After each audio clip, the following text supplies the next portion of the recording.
He didn't send for a beautiful woman. He sent for a useful one. That's the truth nobody likes to say out loud about how things were done out here. A man with a dead wife, a half-grown ranch, and a little girl who hadn't spoken a word in 14 months. He doesn't write away for love. He writes away for a pair of hands and a body warm enough to keep a house from feeling like a grave. So when Gideon Marsh chose the plainest woman in that catalog of faces, no curls, no lace, a square jaw and eyes that looked like they'd already buried something of their own, half the town figured he'd made a mistake. The other half figured he'd given up. They were both wrong. I know, because I watched the whole thing from a fence post 40 feet away, with a tally book in my hand and no business at all in another man's heart. I watched a quiet woman step off a stagecoach with one trunk, and a secret she'd been carrying so long it had grown into her like a splinter under the skin. I watched her walk up to a child who flinched at the whole world, and do the one thing none of us had managed in over a year. And I watched a hard man learn, slow and against his will, that the thing he thought he was buying was about to cost him everything he'd been too afraid to spend. This is the story of the modest bride who came to the Marsh place to keep house and stayed to break it open. Stay with me. The part you think you see coming isn't the part that matters. The stage was an hour late, and Gideon stood in the heat like a fence post that had forgotten how to be anything but vertical. I'd seen him stand like that exactly once before, 3 winters back, at the foot of a bed where his wife was busy dying and pretending she wasn't. Same set to the shoulders. Same way he kept his hands open at his sides, like a man bracing to catch something heavy that nobody had thrown yet. You could sit, I told him. There was a bench, I was on it. He didn't answer. Gideon Marsh used words the way a tight man uses coins, only when there's no honest way around it, and never for comfort. My name is Eli Cobb. I run the ground crew on the Marsh place, which is a generous way of saying I've outlived my usefulness for everything but knowing where the fence posts are buried. I keep a tally book head of cattle, sacks of feed, days since rain, which is a habit I picked up because numbers don't lie to you and they don't die on you, and at a certain age a man wants something in his shirt pocket that does neither. That afternoon I had a fresh page going. At the top I'd written, in the small, careful hand my schoolteacher beat into me 60 years ago, "Day the woman comes." I left the rest blank. I didn't know yet what would go under it. When the stage finally crested the rise, you could hear it before you could see it, the brake squeal, the slap of leather, the dry complaint of wheels that hadn't been greased since Sunday. Dust came up gold in the late light. Gideon's jaw moved once, like he was chewing on a word and deciding to swallow it instead. I'd seen the photograph. We all had. He'd left it on the kitchen table the way you leave a thing you don't want to be caught looking at. A woman, maybe 30, maybe a hard 28. Plain. That's the only fair word for it, and I'll use it without unkindness. Plain the way a good clay bowl is plain, the kind of face that doesn't ask for anything and somehow makes you feel guilty for noticing.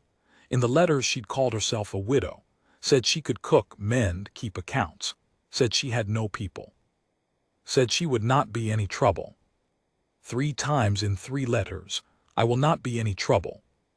A woman who promises that hard usually has reasons. The stage stopped. The driver climbed down and got the door, and a boot came out first, a sensible boot, scuffed, laced to the ankle, and then the rest of her, and I'll tell you, she was smaller than the photograph let on. The picture had made her look sturdy. In person she was thin in the way of someone who's been eating around the edges of meals for a long while, giving the middle of them to somebody else. She wore gray. She held one carpet bag against her stomach with both arms, the way you'd hold a child or a wound. She looked at Gideon. He looked at her. Neither of them said the obvious thing, which was "so it's you," and the silence stretched long enough that the driver started hauling her trunk down just to have something to do. "Mr. Marsh," she said finally. Her voice was low and even, a voice that had learned not to draw attention. "Ma'am," he took his hat off. I'll give him that he remembered to take his hat off. "I'll get your trunk." That was the whole of their courtship. "Ma'am, I'll get your trunk." I hauled the trunk. It weighed about as much as a child too, and when I set it in the wagon bed, something inside it shifted with a small, heavy sound that wasn't clothing, but I didn't think much of it then. I thought about it later. I've thought about it a great deal since. The ride out to the ranch is the better part of 2 hours, and for most of it nobody spoke. Gideon drove. The woman Della, her name was Della Hart, though out here a name is a thing you grow into slow, sat on the bench between us with her bag still in her lap, and I sat on the outside with my bad knee against the rail, and the three of us jolted along like strangers sharing a pew at a funeral none of us had been close to the deceased at. About an hour in, she did the first thing that made me look at her twice. A jackrabbit broke from the brush, fool thing, and bolted right under the lead horse's feet. The horse shied. The wagon lurched. I grabbed the rail. Gideon grabbed the lines, and Della grabbed neither.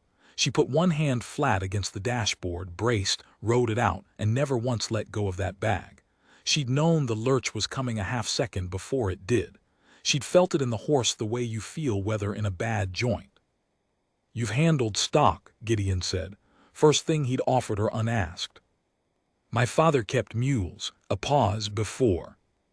Before what she didn't say, and he didn't push, and the words sat there in the wagon bed with her trunk for the rest of the ride.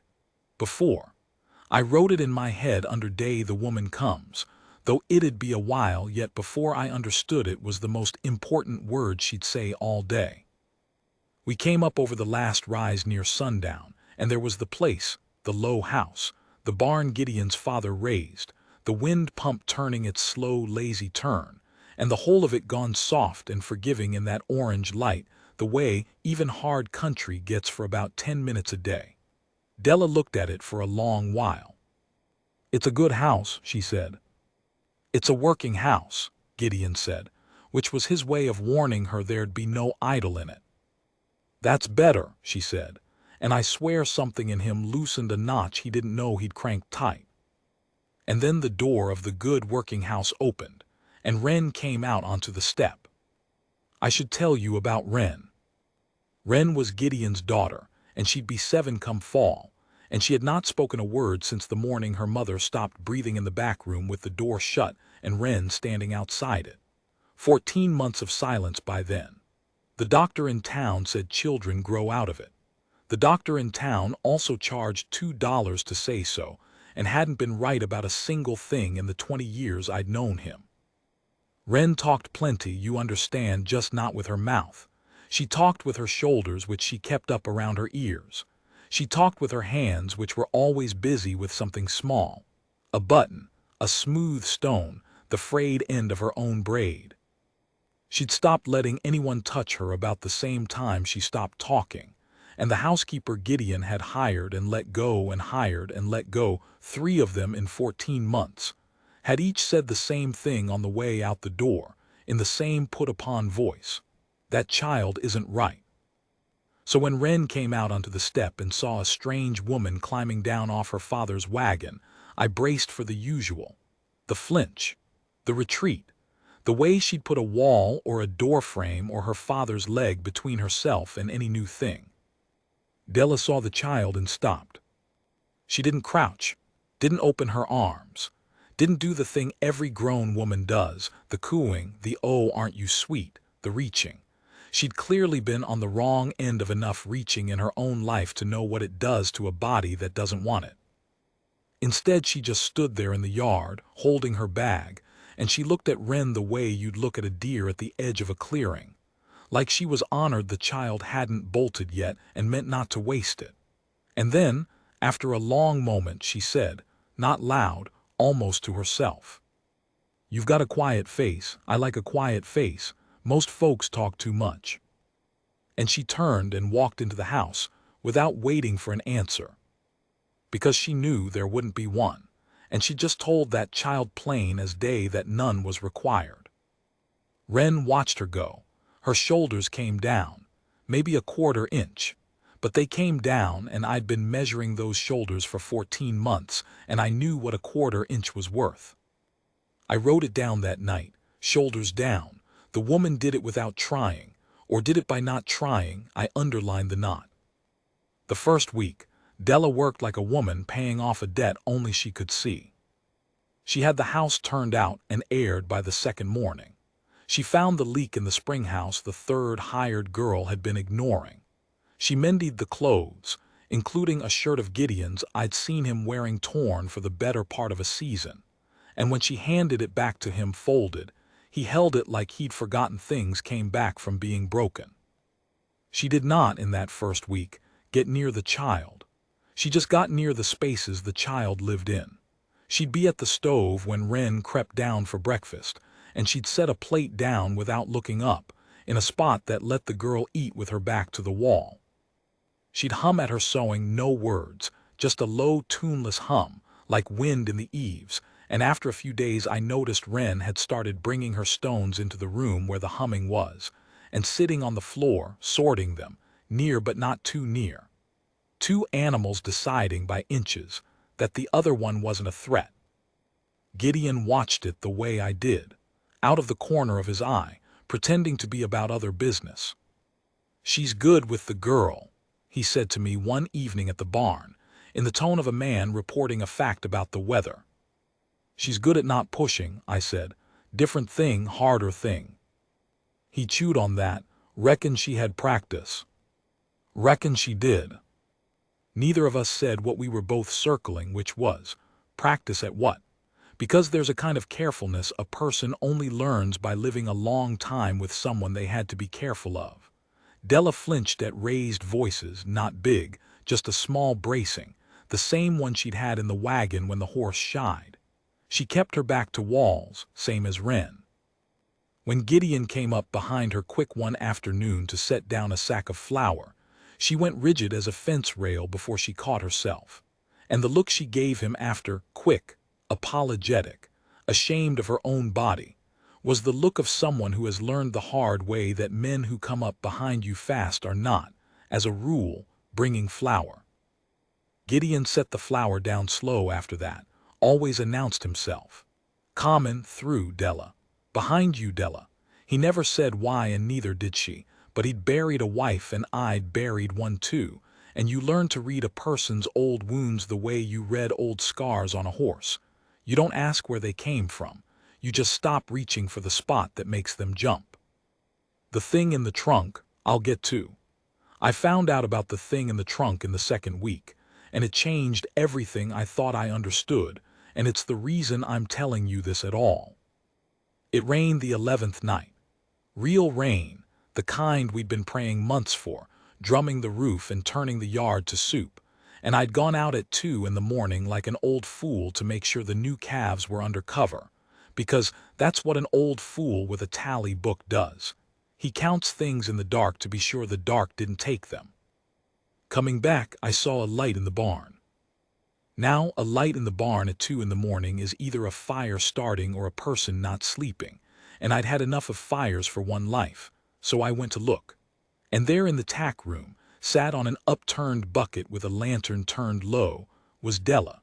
She had the carpet bag open in her lap, the one she'd held against herself the whole ride out like it was the last warm thing in the world. I should have turned around. A gentleman would have. But I'm a foreman, not a gentleman, and I'd been carrying a low worry about that woman for 11 days the way you carry a stone in your boot, and I wanted to know. She wasn't crying. That's the thing I remember. I'd half expected tears.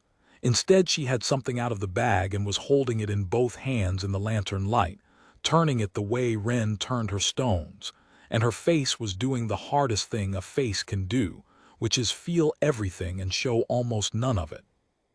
It was a child's boot. One, small enough to fit in her palm. The leather had gone stiff and pale the way leather does when it's been wet through with something and dried slow. I made a sound.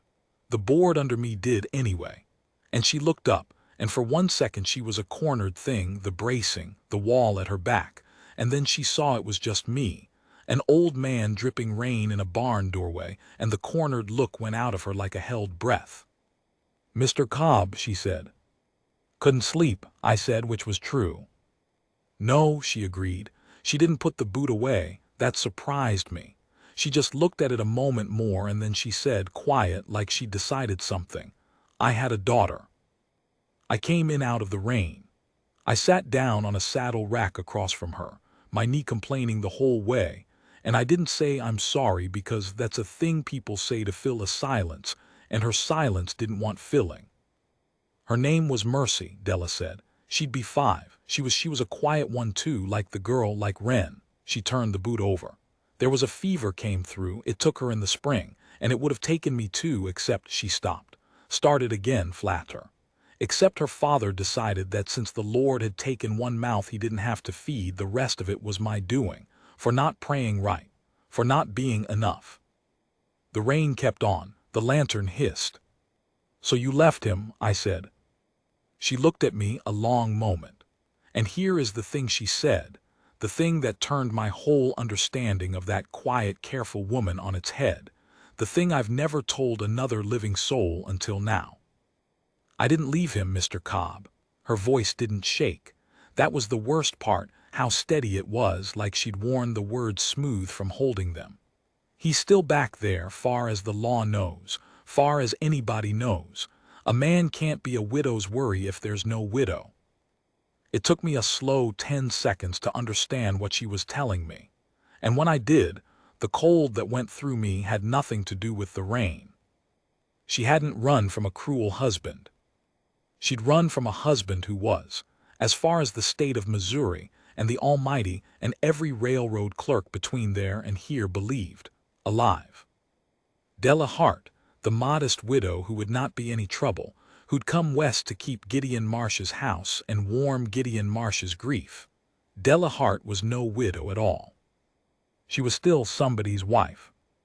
And somewhere back east, a man who had blamed her for the death of their child was, by every law God and the territory recognized, still married to a woman he believed, had simply walked into the prairie one night and let it swallow her. "He'll think you're dead," I said. It was all I could manage. I needed him too. She closed the boot back into the bag, gentle, the way you'd tuck in a sleeping thing. "A dead woman nobody comes looking for. A run-off wife," she didn't finish.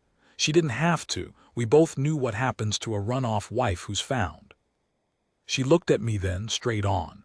And for the first time since she'd stepped off that stage, there was something in her plain face that wasn't careful at all. It was a plea, and it was a warning, and it was the most naked thing I ever saw a person do with a look. "He doesn't know," she said, meaning Gideon. "He thinks he's sent away for a widow. He thinks he's free to." Her throat moved. "He's a good man, Mr. Cobb. He's a good man and a lonely one, and that little girl is starting to look at me like I might stay, and every day I let that go on, I'm telling a lie that gets harder to take back. I know it. I lie awake knowing it." Her hands closed on the bag. "But if I tell him the truth, he's bound by law to put me on the next stage. And if I get on the next stage..." The rain answered for her. It came down harder, the way it does right before it breaks. I sat there in that barn, an old man with a tally book in his shirt and no number in it for any of this, and I understood I'd just been handed the heaviest thing one person can hand another. A secret with a life riding on it. Hers, if I told. The child's, if I didn't, and it all came apart later. And Gideon's heart, which I'd watched go to stone over a grave 3 winters back, and which, God help us all, I just that week started to see thaw. "Why'd you tell me?" I asked. "You didn't have to, I'd have never known." She thought about it honestly. That was her way. She didn't reach for the kind answer, she reached for the true one. "Because you count things," she said. "I've watched you. You count the calves and the days and the rain. And I think a man who counts things that careful is a man who can't stand a number that's wrong." She stood and gathered the bag against her stomach, and in the low light she looked exactly like the photograph again, plain and tired, and holding something close. "I needed one person here to know the count was wrong, so that if it ever has to be set right, somebody knows which way the truth runs." She walked out into the rain. Didn't run. Just walked, head down, across the yard to the good working house where a quiet child slept and a quiet man slept, and neither of them knew that the woman moving through their dark like a benediction was carrying a secret heavy enough to sink all three of them. I stayed in the barn till the lantern guttered. Then I took out my tally book, and I turned to the page that said Day the Woman Comes, and I looked at it a long while. I did not write down what she'd told me. Some counts you keep in a book, some you keep somewhere there's no chance of another man's eyes finding them. I closed the book. I put it back in my pocket over my heart where it had always ridden. And I went to bed not knowing, not the first idea in the world, that 200 miles east, a letter had already been written, and a man was already buying a train ticket, and the Count de la Hart had run so far to keep wrong was about to be made terribly right. I was there for it, which is the only reason I believe it, because if Della had come to me and told it second-hand, I'd have thought grief had finally cracked her good sense.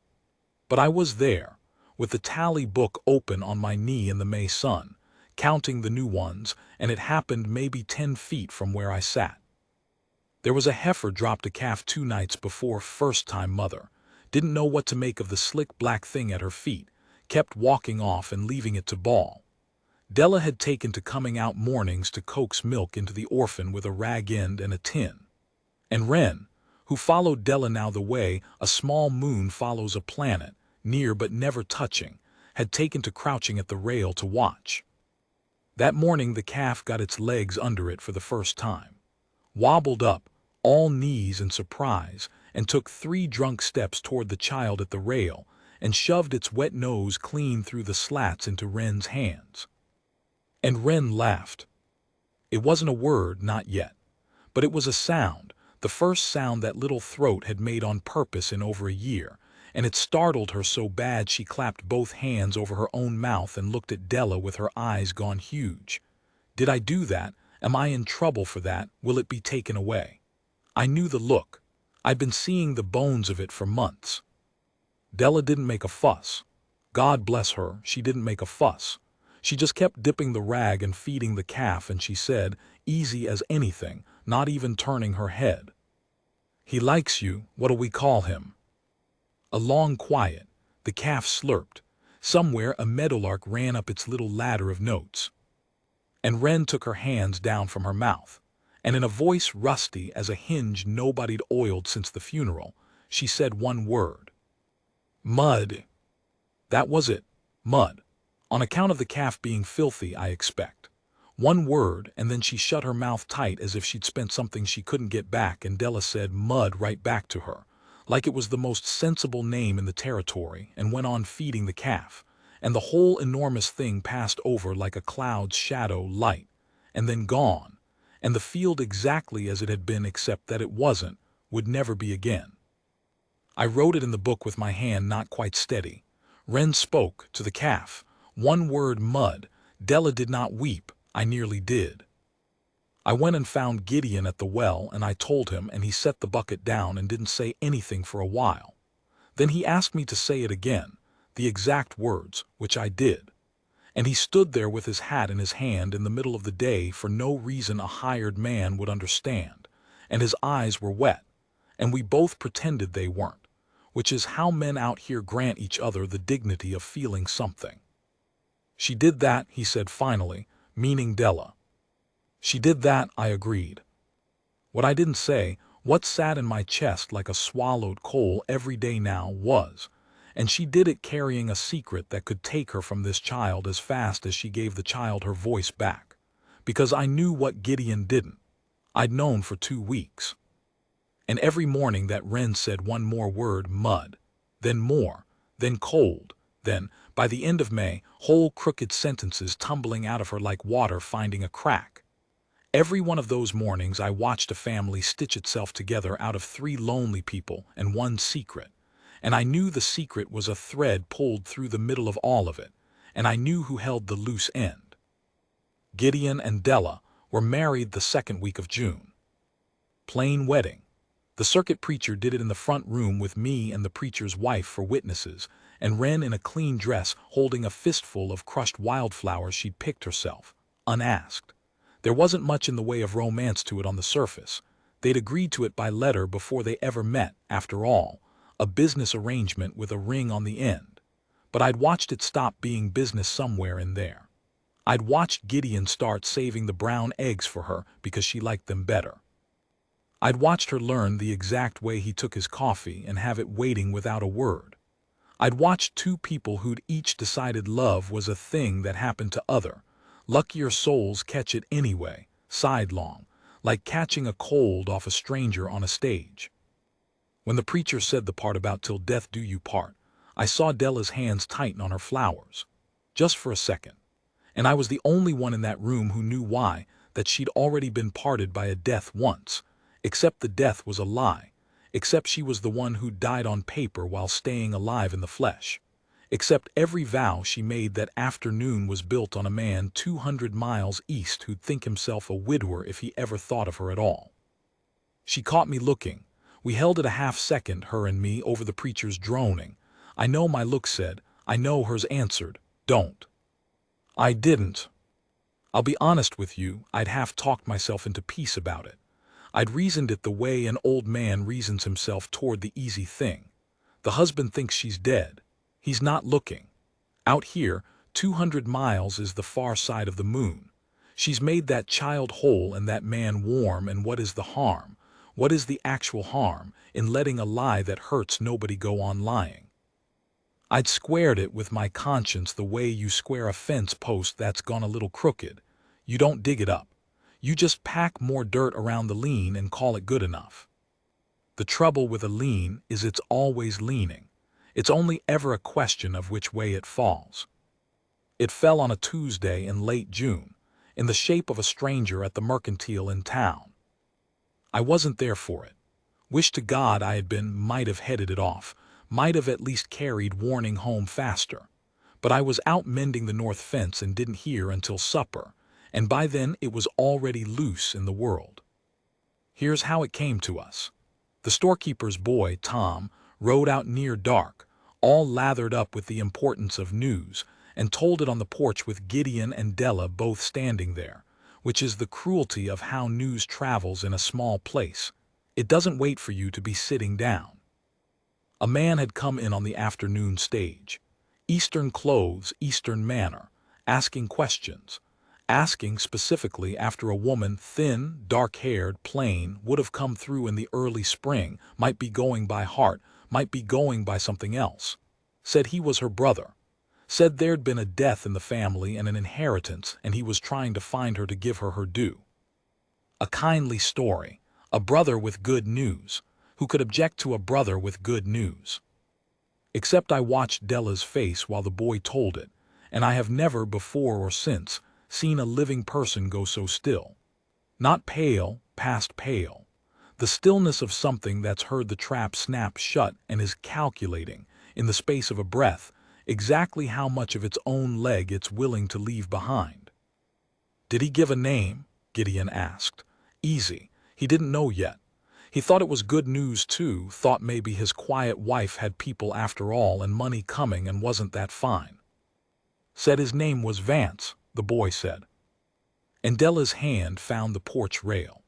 Found it and held it the way she'd held that carpet bag on the stage, the way she'd held the little boot in the barn. Both arms of her were wrapped around the one fixed thing in a world that had just dropped out from under her. Because Vance wasn't a brother's name. I learned that later in pieces, the way you learn everything true about that woman. Vance was the husband. Vance was the man who'd buried their girl and then turned the burying into a debt his wife owed him. Brother was the bait, a story sweet enough to make a small town help him. Point the way, oh yes, the new Mrs. Marsh, plain woman, married Gideon out at the Marsh place. You can't miss it, road forks left past the creek. He dressed his hunt up as a homecoming, because a hunt gets doors shut in its face, and a homecoming gets them opened wide.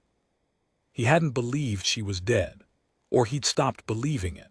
Somewhere back east a clerk or a gossip or a clergyman's careless letter had put a crack in the story she'd run 200 miles to build, and through that crack he'd come, in Eastern clothes, with a kindly lie in his mouth and God knows what in his heart. The boy rode off pleased with himself. And the three grown people left on that porch stood in the falling dark, and one of them knew everything, and one of them knew nothing. And one of them, Wren, in the doorway in her nightdress, woken by the horse, knew only that the woman who'd given her back her voice had gone white and gripping like the world was tilting. "Della," Wren said. She used the word careful like she always did, hoarding her new sounds. "Della, are you sick?"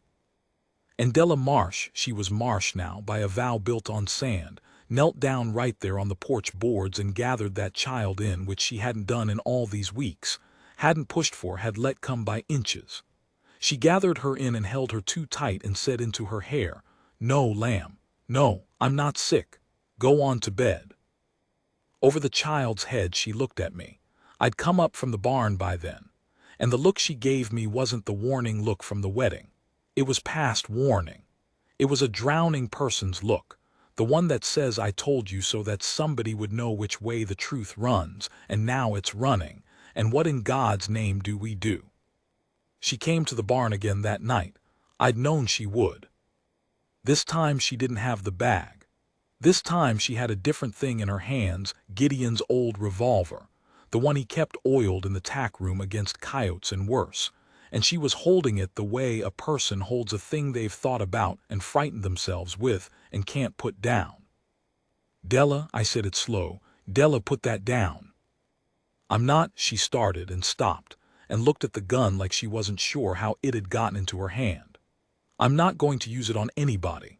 I came out here to think, and my feet brought me to where it was, and I picked it up, and I've been standing here a while trying to understand what kind of woman picks up a gun in the dark, and the answer frightens me, Mr. Cobb. The answer is a woman who'd do anything, and I don't know what anything includes anymore." I took it out of her hands. She let me. I set it up on the high shelf where Wren couldn't reach even on a stool, which was foolish. Wren was asleep, but my hands wanted a task, and that's the one they found. "He'll come tomorrow," she said. "Or the next day. There's only the one road. He'll come up that road with his kindly story, and Gideon will offer him coffee on the porch because that's the kind of man I married, and Vance will sit there drinking it, and he'll wait. He's a patient man. He'll wait till he gets me alone, and then—" She stopped, sat down hard on the upturned bucket. "Then it stops being a story. Then it's the law. I'm his wife, Mr. Cobb. In the eyes of every court there is, I'm his wife and not Gideon's, and the marriage 2 weeks back isn't a marriage at all. It's nothing. It's a piece of paper that makes me worse than a liar. And Wren, I said. Wren will lose me. Flat, final. Whatever happens, if he drags me back east, she loses me. If the law unwinds it, I'm a bigamist and a fraud, and they don't let women like that near children, do they? If I run again, if I run tonight, take a horse, go north, she loses me, and she'll think I left her like everyone leaves her. She'll go back to being quiet. She'll go back into that silence, and this time there won't be anybody patient enough to wait her out." Her voice finally broke, just a hairline. I gave that child her voice back, Eli, and the giving of it is the thing that's going to take it away again. Because the more whole she got, the more I had to stay, and the more I stayed, the longer the lie ran, and now the lie's caught up and she's the one it lands on. I did that. My staying did that. I sat with her in the dark a long while. Here is the moral weight of it, the thing I've turned over every night since, and I'll lay it out plain because she'd have wanted it plain. There was no clean road out of that barn. Every door led somewhere. A child got hurt. Run, and Wren learns the world abandons her, confirmed. Stay and tell Gideon, and Gideon, honest to the marrow, the kind of man who announces himself before he sets down flour, Gideon would not be able to live a knowing lie, would put her on a stage himself, weeping, because the law and his own straight conscience would leave him no other place to stand. Stay and don't tell, and let Vance arrive and detonate it on his own terms in front of the child, with the whole town watching and the storekeeper's boy who'd think it grand. Or, "There's one thing you haven't said," I told her. She looked up. "You haven't said fight him. You've said run, you've said get caught, you've said lose her every way there is. You haven't once said stand on that porch and fight. A woman can't fight a husband, Mr. Cobb. The law gives him the—" I didn't say fight him with the law. I don't know where the words came from. An old man with a tally book has no business saying such things, but I'd watched her give a mute child a voice by sheer patient refusal to quit, and it had put something in me. He came here with a lie, Della. A brother. He lied to a whole town to find you because the truth wouldn't have served him. A man that's lying that careful is a man with something he doesn't want known either. You're not the only one on that road with a secret to keep. She went very still again, but it was a different stillness this time, not the trap-sprung stillness. The other kind, the kind right before a held thing moves. He buried our daughter, she said slowly, and the doctor that signed the paper, the doctor that wrote fever, she stopped. Started again, careful, like she was lifting something heavy and didn't trust her grip. There were marks, Mr. Cobb, on Mercy. Before the fever, I never said. I was too afraid to say, and then she was gone and saying it wouldn't bring her back. It'd only. And Vance, he stood over the grave and he wept like the most grieving father in the county, and everyone said how hard it was on him, and I never said. The lantern hissed. Outside, the wind came up off the dark and worried the barn door on its hinge. I understood then that I'd been carrying only half the secret. The boot, the false widowhood, the run, that was the half she'd given me clean. This was the other half, the half under the half, the thing she'd buried deeper than her own death because it was worse than her own death. That the man coming up the road with his kindly inheritance story might be more than cruel. That the fever might have had help. That she'd run not just from blame but from a thing she'd been too frightened, too crushed, too alone to name out loud, and that numbing it now late, with a child of his already in the ground and no proof but a grieving mother's word, was the longest, most desperate, most likely to fail gamble a woman in her position could make. You never said it because nobody would believe you, I said. Nobody would believe me, she nodded. A widow's word against a grieving father. I'd have hanged before he did, so I did the only thing that kept me breathing. I died. I let her death be the only death, and I climbed into the empty space beside it, and I pulled the prairie over me, and I came here to be nobody's worry. Her hands opened in her lap, empty now, the gun gone up on the shelf. And I was almost nobody's worry. For 6 whole weeks I was almost free. She stood. She squared her shoulders, and I saw, with a cold turn in my chest, that they came up exactly the way wrens used to, up around the ears, the body bracing for a blow it has long since stopped hopping to dodge.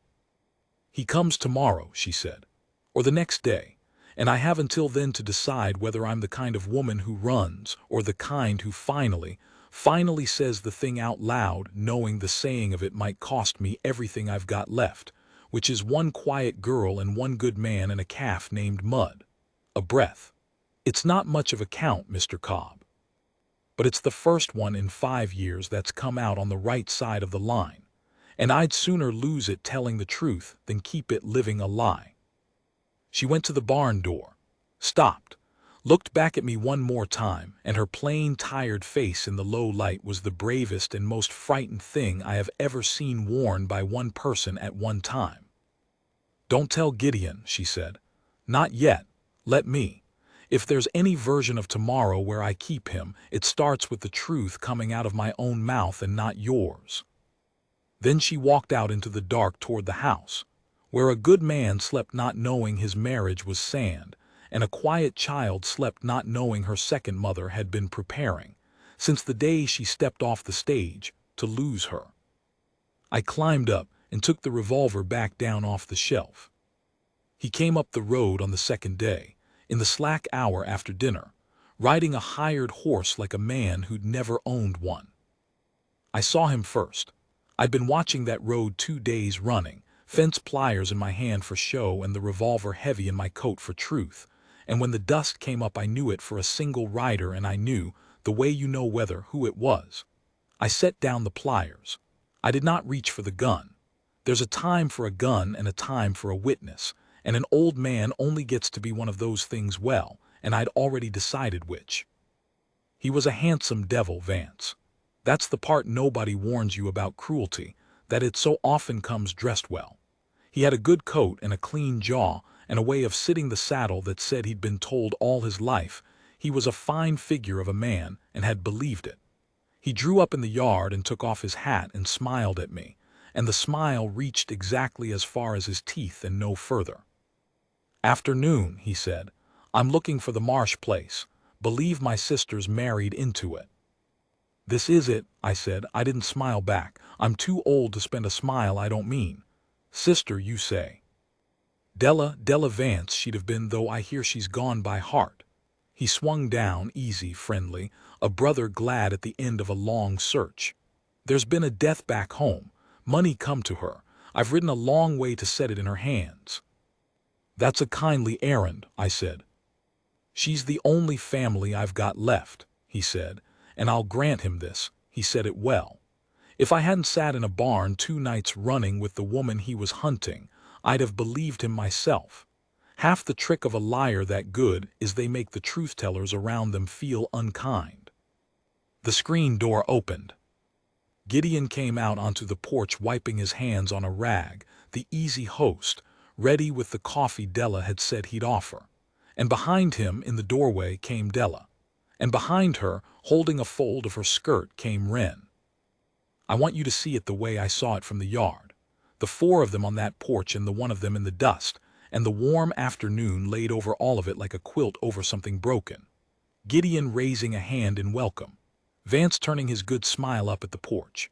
And Della going still, that past pale stillness, her hand dropping down to find the top of Wren's head, not to comfort the child but to anchor herself, the way you grab the one fixed thing when the world tilts. "Della," Vance said, warm as anything, "little sister, it's been an age."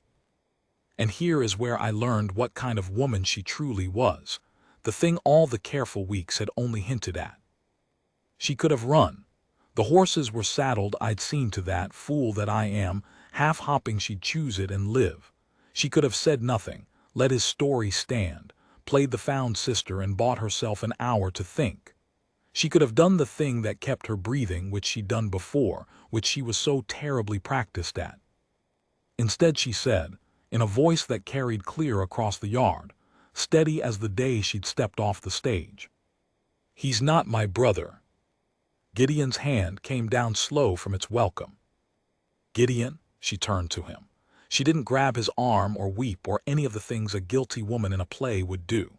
She just looked at her husband full in the face and gave him the truth bare, the way she'd given me the boot in the barn. "He's my husband. His name is Vance, and we were married 8 years, and I never told you because if I'd told you you'd have had to send me away, and I couldn't. I couldn't, and that was wrong of me, and I've owed you this since before the preacher came. He's not dead. I'm the one that's supposed to be dead. I let everyone back home believe the prairie took me because it was the only way out that didn't end with me back under his roof. A breath. We were never married, you and I, not in any law's eyes. I'm so sorry. I'd have given anything for it to be otherwise." The silence on that porch was the loudest thing I ever heard. Vance recovered first. They always do, men like that, they've had practice turning a room. "She's not well," he said to Gideon, kind and sorrowful, a husband grieved by his wife's affliction. "She has these fancies, since our daughter passed. The doctor warned me she might. Run off, tell stories. It's a sickness, friend, and I don't hold it against her. I've only come to take her home where she can be cared for proper." "Marks," Della said. Vance stopped. "You want to talk about the doctor, Vance? Let's talk about the doctor." Her voice didn't rise. That was the terror of it, how level she kept it, like she'd rehearsed it 10,000 times in the dark and worn it smooth. "Let's talk about what the doctor wrote and what he didn't write. Let's talk about why a man whose wife ran off mad with grief waited a year to come looking, and then came looking with a story about an inheritance instead of just telling the truth, that his wife ran from him, and he can't stand to be a man whose wife ran, because then folks might start asking what she ran from." I watched the good smile come off his face by degrees, like paint off a barn in a hard winter. What was underneath it wasn't handsome at all. "You shut your mouth," he said, and the warmth was gone now, gone clean, and the voice underneath was the voice I'd bet she'd flinched from 1,000 times, the voice that had taught her body to brace before a blow. "You shut your lying mouth, Della, or so help me." "There it is," she said quietly, because everyone on that porch had heard it. The storekeeper's kindly brother was gone.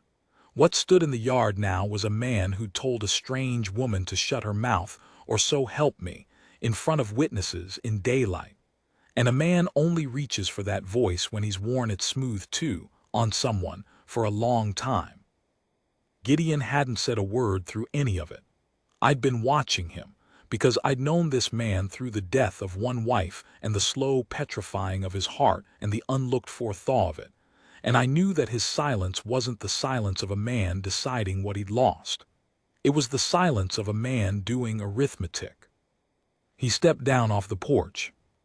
He walked across the yard, unhurried, the way he walked everywhere, and he stopped between Vance and the house, between Vance and Della, between Vance and the child, and he settled his weight, and he said the longest string of words I ever heard come out of Gideon Marsh at one time. "My first wife," he said, "died slow in the back room, and there wasn't a thing in this world I could do but watch. I have buried about everything a man can bury, and I will tell you what I learned doing it." He let that sit. "I learned the difference between a person grieving and a person performing grief. You've been performing since you rode into my yard. I marked it and didn't know what I was marking. I know now. This is none of your—" "You're standing on my ground," Gideon said, and it was not loud, and it stopped Vance like a wall. "On my ground telling me a woman He stopped. His jaw worked. The word love was in there, and he couldn't get it past 30 years of not saying such things, and somehow the not saying said it louder. Telling me she's sick in the head and you've come to fetch her kindly. But you didn't come kindly. You came lying. A man comes 200 miles to fetch a sick wife home out of love. He doesn't dress it up as a dead uncle's money. He dressed it up because the true shape of it is ugly. So," he folded his arms, "you'll get back on that hired horse. You'll ride back to town. And you'll think real hard about whether you want the law looking close at a little girl's grave back east. Because if you push this, if you so much as say her name in that town again, I will spend every dollar I've got writing letters to every doctor and every sheriff and every churchman between here and Missouri asking them to dig up exactly what put that child in the ground. And maybe nothing comes of it. Maybe you're clean as you say." A pause. "But you don't believe you're clean, Vance. I can see it on you. You came here scared. You're scared right now. A clean man isn't scared." I have thought a great deal since about that moment. About how it turned not on proof. There was no proof. There never would be. A frightened mother's word against a grieving father's was all there ever was. But on the one thing Vance hadn't counted on. He'd come prepared for a hysterical woman and a fooled husband. He had not come prepared for a quiet rancher who'd buried enough to know the look of real grief and the look of the other thing, and who was willing to make a guilty man's own fear do the work that no court would. Vance's eyes went to Della, then to me, and he clocked the weight in my coat, the way a certain kind of man always clocks a gun, and I let him see that I was old enough not to care much what happened to me and steady enough to hit what I aimed at. Then to Gideon. Then last to the child. And Wren, who'd given the world one word 2 weeks ago and a flood since.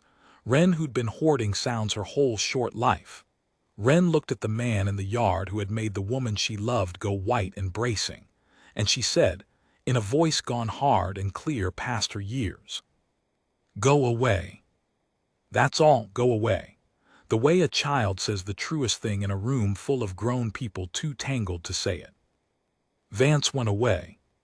He got back on the hired horse. He didn't say another word. What was there to say? The kindly story was dead in the dust, and the ugly one underneath it had been seen by too many eyes. He turned the horse and rode back down the one road, and I watched the dust of him till it was nothing, and then I watched the empty road a while longer, because a man like that you keep watching even after he's gone. He never came back. I'll tell you that now so you're not waiting on it through the rest. There came a letter, months later, with a lawyer's seal not from Vance about him. He died that winter back east, the letter said, a fever, which I found a bitter kind of justice, that the lie he'd hidden a death behind should be the true cause of his own. The letter was to inform Della that as his widow she might have a claim on his estate. His widow, after everything. The law, having spent a year insisting she was alive when she tried to be dead, now insisted she was a widow when she'd never managed to stop being a wife. Della read it twice, and then she put it in the stove and we watched it burn, and she said she didn't want a thing of his. Not a dollar, not a stick. And that was the end of Vance in this story, and very near the end of him in her face, which by Christmas had stopped doing the bracing thing entirely. But I'm ahead of myself, back to the porch, back to the dust settling. When Vance was gone, the four of them stood there a while, nobody quite knowing how a thing that big folds back down into an ordinary afternoon. It was Della who couldn't bear it. She turned to Gideon and she said, "I'll pack. I won't make you say it. I know what the law is and I know what you are, and a man like you can't be married to a woman who isn't his by any law there is. I'll be gone by morning. I'd ask only," her voice caught, the first catch in the whole terrible scene, "I'd ask only that I get to tell Wren myself. So she knows I didn't leave because of her. So she doesn't go quiet again thinking she's the thing folks leave." And she started toward the house, gathering herself to do the hardest thing yet, to break the child's heart kindly with her own hands, because she decided that was the last gift she had left to give. "Della," she stopped. "You said we were never married." Gideon was still standing in the yard, arms folded, doing his slow arithmetic. "In the eyes of the law, that right?" "That's right." She didn't turn around. She couldn't, I think. "The preacher's paper's worth nothing. I was already a wife. It's no marriage, it never was." "Well," Gideon looked at the ground and then at the sky, and then at the back of the woman who'd given his daughter her voice and his house its warmth and his stone heart its slow, unwelcome thaw. "Then it seems to me we got a paper that's no good and a thing underneath it that is. Same as he did, only flipped. He had a good paper over an ugly thing. We got a bad paper over," he stopped and got it out finally, the word, plain and graceless and 30 years overdue, "over a good one." She turned around then. "Vance is alive, far as we know," Gideon went on, slow, working it like a fence line. "So the paper's bad and stays bad, and there's nothing to be done about that today. But papers can come right with time. Men die. Laws bend. And in the meantime," he unfolded his arms, "in the meantime there's a working house that needs working, and a girl that calls you Della, and a calf that's gonna be a steer that she named Mud, and an old fool with a tally book who's grown fond of your cooking. And I find I don't much care what the state of Missouri thinks is true. I know what's true. It's standing on my porch trying to leave so as not to be a burden, which is about the most married thing a person can do. I have heard preachers talk a long while about love, and not get within a country mile of what that hard, quiet man said in his own yard, with the dust still settling." Della put her hand over her mouth. The same gesture Wren had made at the calf. "Did I do that? Will it be taken away?" And Gideon crossed the yard and did the thing he announced himself for, always, every time, only this time he didn't announce it. This time he just took her hands down gentle from her face and held them, in front of God and me and the child and the empty road, and neither of them said anything else, because the saying was done and what was left was just the standing there. Wren looked up at the two of them. Then she looked at me, across the yard, and she did a thing she had never done in all my watching. She let go of Della's skirt, and she ran flat out, braid flying across the yard to me, the old man she'd never once let close, and she threw her arms around my leg and held on, and into my trouser leg, muffled, fierce, she said, "He's not gonna come back, is he?" Not a question, the way she said it. A thing she needed an old man who counted things to make true by saying. I put my hand on her head. It was the first time I'd ever touched that child, and the last time I'd ever doubt she was right in the head, whatever the $2 doctor said. "No," I told her, "he's not gonna come back." And I was right, though I didn't know yet how right, didn't know about the lawyer's letter or the winter fever or any of it. I just knew it the way I'd learned to know things on that ranch, by watching and counting, and trusting that a count run honest comes out true in the end. That night I took out my tally book. I turned past the head of cattle and the sacks of feed and the days since rain. I turned all the way back to the page that said, in my schoolteacher's careful hand, "Day the woman comes," with the rest left blank because I hadn't known, that first afternoon, what would go under it. I sat a long while with the pencil. There's a thing I never told Della, and never will now, because some counts you keep where no other man's eyes can find them. It's this: I'd been ready those 2 days to do murder. The gun in my coat wasn't for show, whatever I let on. If Vance had laid a hand on her, or on the child, I'd have put him in the ground and called it coyotes and slept fine. And that's a hard thing for an old man to know about himself. That the line he thought he'd never cross was sitting closer than he'd reckoned. That love does that. Even a borrowed second-hand love, like an old foreman feels for a family not his own. It moves the line. But I didn't have to. That's the part I keep coming back to. The thing that saved them wasn't my gun. It was a quiet woman who'd been dying on paper for a year, deciding, in one afternoon, to be alive out loud and damn the cost. It was a hard man who'd buried his heart, deciding to dig it back up. It was a child who'd hoarded her voice, spending it on 2 words, "Go away." At the one moment 2 words could turn a thing.